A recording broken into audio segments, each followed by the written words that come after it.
It's a reason why you're here. So go ahead and hit that subscribe button so you can get the latest topics, the latest news that the Mental Note comes out with. My brother and I, Austin Scott, we're going to give you the mental perspective of sports. This is something different, but I think it's something that'll be good for you. I'm Marcus Smith II, and this is my Mental Note. Tua says, I love the game, even to the death of me. My man is willing to play the odds. I know we talked about this last week with Tua. Man, what's your mental note on this topic? Everybody, Shady, Acho, everybody has said something about this topic. Even Tua. What's your take on this one, man? Hey man, Tua just being Tua, man. Tua being an athlete right now. He's just being an athlete. Athletes gonna try to. If you ask them, they'll die on the field, and that's what he said. He said he prepared to die on the field, man. His dream was to play football, so if football take his life away from him, he feel like he fulfilled his dream.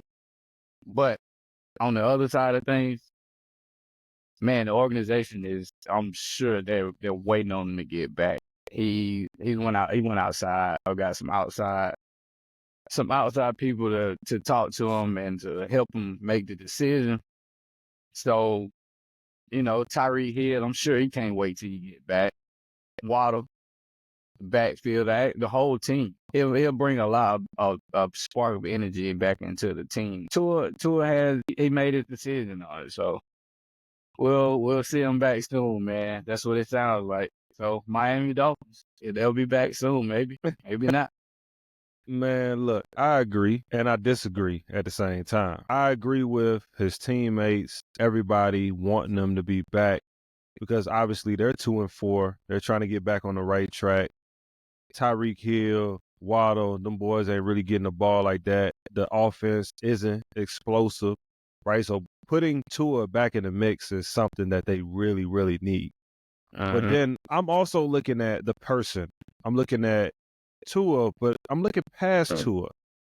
I'm looking at the mindset of a football player, the mindset of an athlete.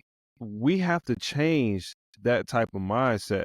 I believe that our minds are really, I'm going to do whatever it takes.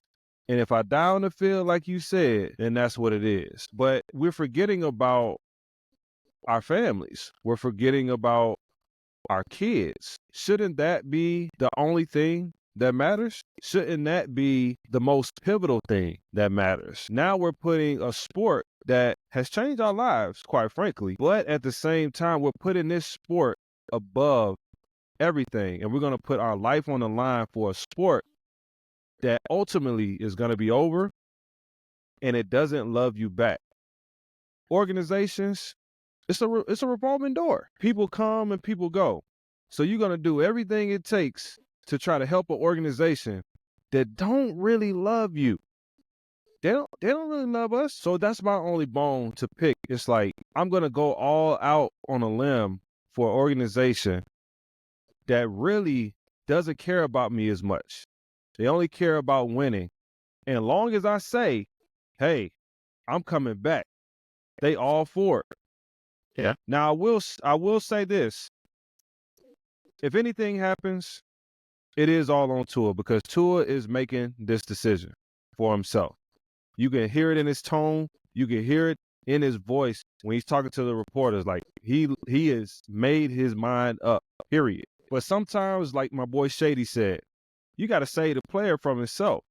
Y'all know that having multiple concussions is not good for the brain. I don't care who is saying it. You can't make me believe that the people that he went outside to see didn't let him know what was at stake when it comes to him being done with the game of football and later on in his life. Now, that's all up in the air. But when it comes to the Tua situation, I definitely disagree with him coming back to play, but I do understand the football athletic nature that we all have to be football players. Throw a little spin on it right quick. We got Go DeMar ahead then, Hamlin bro. from last year. that Okay, we lost him okay, for a okay. couple of minutes on the field. Yeah, So Tua's having these concussions, his fingers are curling up on the field. But on the other side of things, what if it does work out? What if he gets out there and finishes this season, they do well, maybe they don't win it all, but he makes it through the season? What about that part of it? right. You're right. So it's always two sides to the coin when you're looking at it. Everybody is telling them to quit, to put football down. But what if it does turn out well? We got to look at that spot too, and that's in his mind also. He's not thinking negative. Some people don't want that negativity, them negative thoughts in their head. They want to think all positive. So what if it does work out for him? You're right. If it works out for him, we should be positive and should Yeah. keep a positive mindset. But also, I feel like sometimes we got to be precautionary too, and at least bare minimum. Even though I don't think they work, it would just make me happy if you put the cap on. Just to, I said it didn't work, but come on, baby, come on, baby. But I get it. Be positive. I understand. He's keeping that positive mindset. Like, but think about it. As an athlete, when we was playing, we ain't thinking about getting hurt. It just happens to happen that way. But while we playing, we not thinking about getting hurt at all. And So plus, yeah, Tua is he's putting all that in the outside noise boat. All that outside noise is, he's been dealing with other stuff when he's been in the league. When the weather gets cold or it get closer to big games, closer to playoff time. So he's been dealing with a lot of outside noise already. So he's probably trying to right. keep everything inside family, and that's it. And he talked to his family, and they made a decision. So he's coming back and he's ready to play. Hey, That's just a just like different you look at it. said, I love it though. I like how you brought that to the forefront. I mean, he's willing to play the odds. He's willing to play to the death of him. So we can't knock it. We just got to pray for him. And hey, we praying for you too. We praying for you to come back and do your thing. But it's also people out here. We're just concerned about your health, and we want you to be the very best Tua that you could possibly be. You know what I mean? So yeah. Let's hop right into the next segment, man. Is Deshaun Watson career over? Because he ruptured his Achilles. We looking at his body of work. Do we feel like his career is over where he is?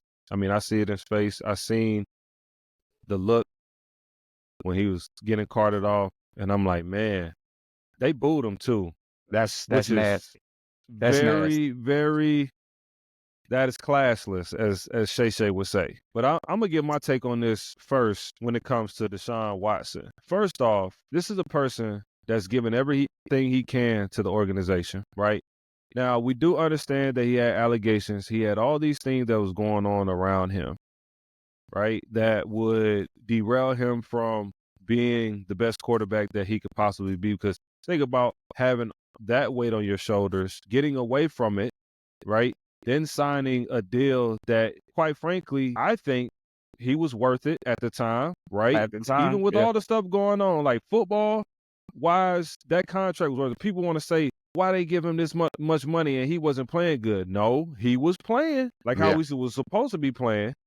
He just didn't answer the call when he got to the team, and they didn't do what he needed him to do at the time. But I just feel like for him mentally, that's a lot of weight to carry. He had lost his father at one point in time, right? You got all these allegations, and you got more allegations coming up, which is a replay in the mind. Like, bro, like, why am I continuously going through this? And I know for a fact that stress attacks the body. Anytime that I was having stress, I was going through stuff, mental health, everything, bro. When I was in Seattle, I was getting little nicks here and there. Like, I was getting quad strains. I was getting ankle strains. My body just wasn't right. That's what I would say.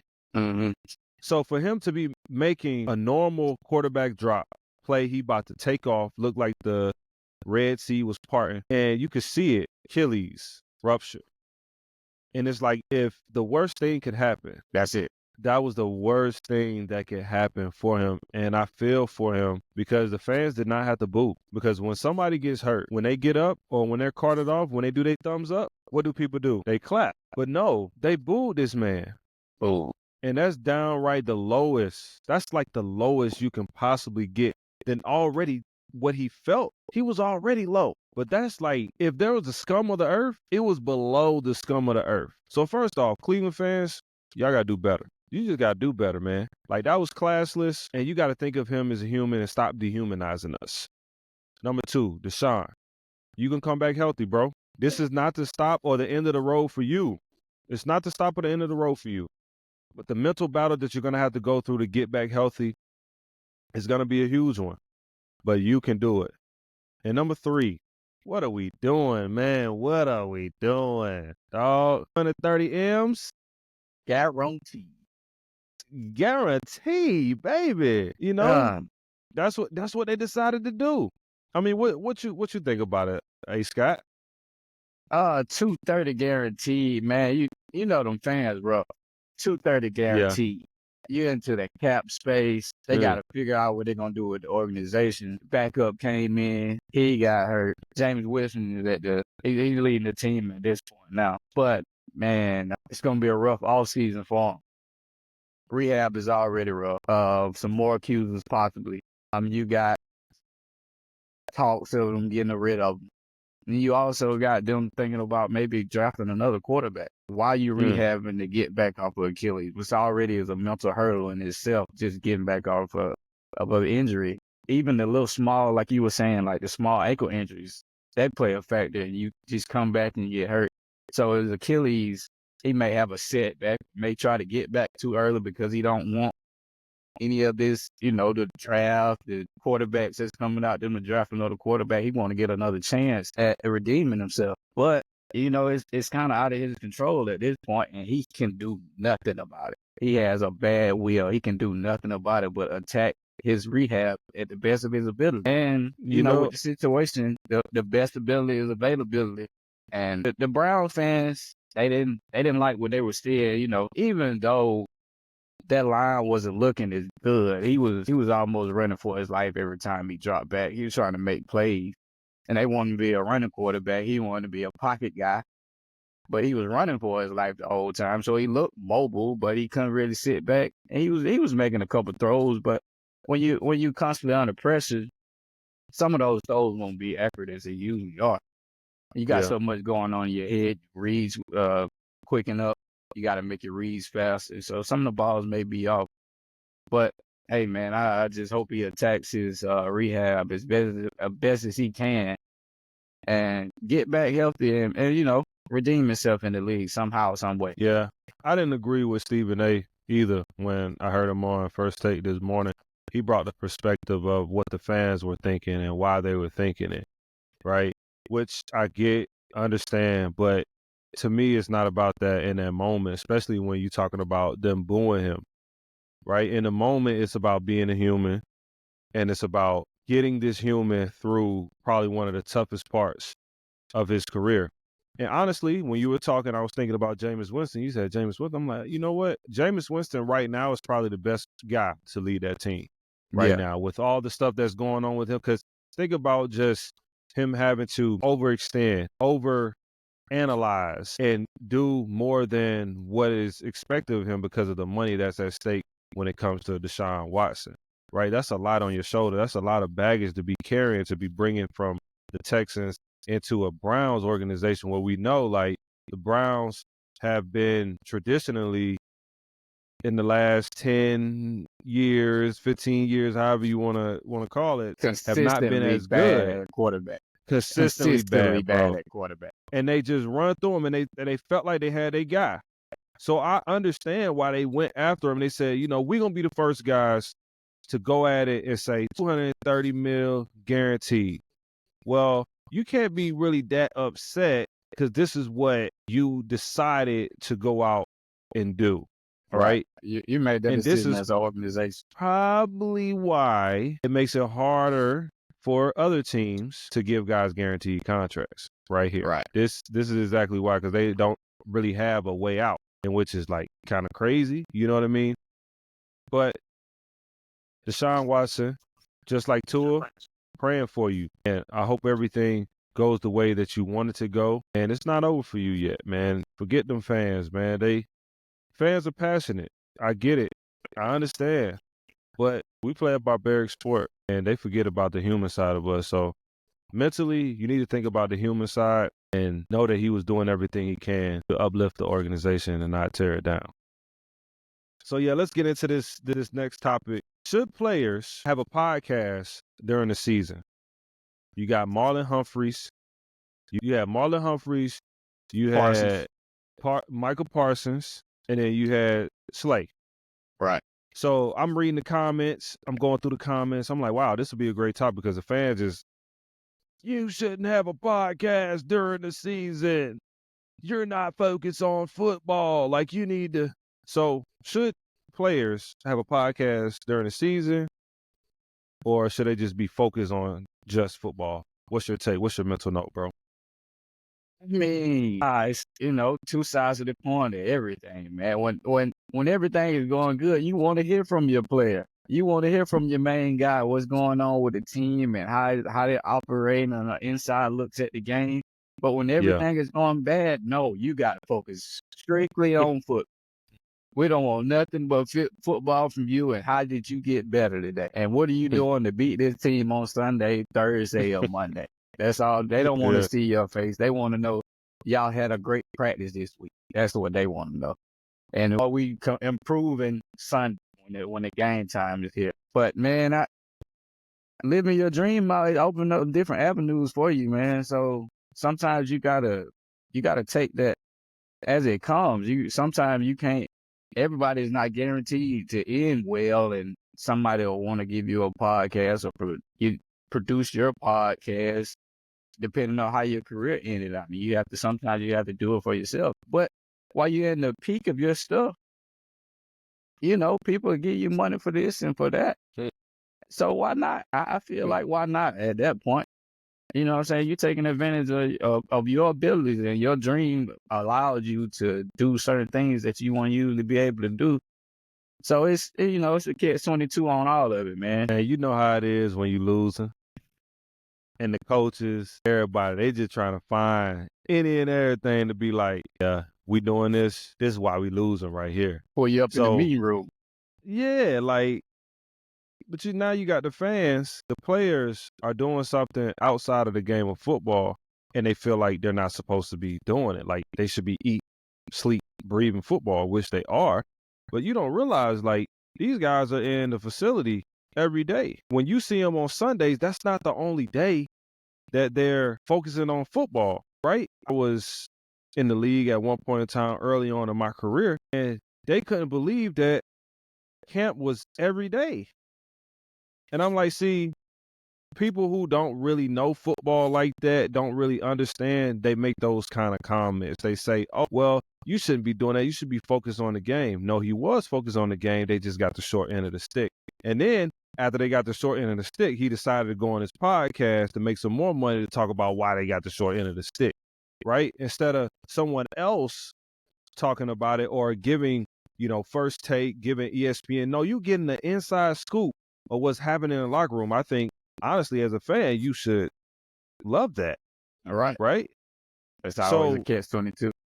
Exactly. So having this notion of players not having anything outside of the game of football is kind of crazy, because that's not who they are. I was just at Brown University telling these guys, like, okay, you're a senior, right? If you're not trying to go to the NFL, what are you trying to do after the game of football? We need to be figuring out what we like, what we want to do.